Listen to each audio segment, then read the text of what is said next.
Victor, talk about how you got into real estate, like with your brother and what you came through. Like you used to work a job. You're an avid reader of personal development. Like, how did you get into real estate and leave your 9 to 5 job? All right. Yeah. Well, I'll give you the short version. I was 19 and I wanted to buy a cool car because I'm like, you know what? The girls like nice cars and I'm not a very good looking guy. So I needed as much help as I needed. Right. So I went to go drive a Mustang and I remember it was a beautiful car.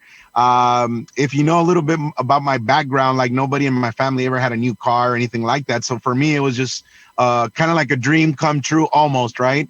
So I drove the car to my brother's house. He says, come into my office.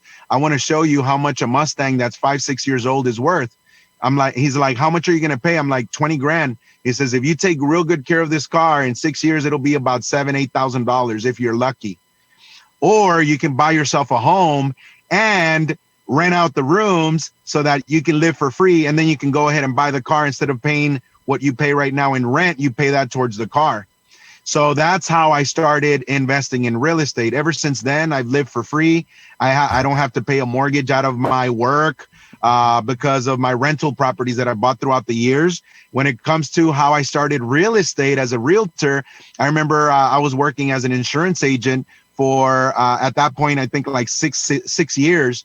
And I remember one day I'm excited and I told my brother, I'm like, hey man, I worked like 20 hours overtime. I'm super happy. I got a check for like $600 and I was on cloud 9, right? And he's like, he was already a realtor. He's like, come on into my office. And then he's all like, hey, you know what? You see these pictures here? Do you remember when we went to that party? And I was like, no, I didn't go. Hey, do you remember when we went to my cousin's graduation? What about the wedding? What about this? And I was like, no, I didn't go. And he's like, why didn't you go? And I was like, I didn't have vacation time. He's like, how old are you? I'm like 25. And then he said, you know what? You've already missed all these important family events. How many more are you willing to miss by keeping a corporate job when somebody's going to tell you when to show up, when you can go on vacation and all that jazz? He says, and another thing, you're excited about your $700. I just made 1,000 and this was a rental. I made 1,000 in 2 hours. And he's like, he shows me the check. And I'm like, so you're a hardworking guy, but do you want to work where you're working or do you want to try something new?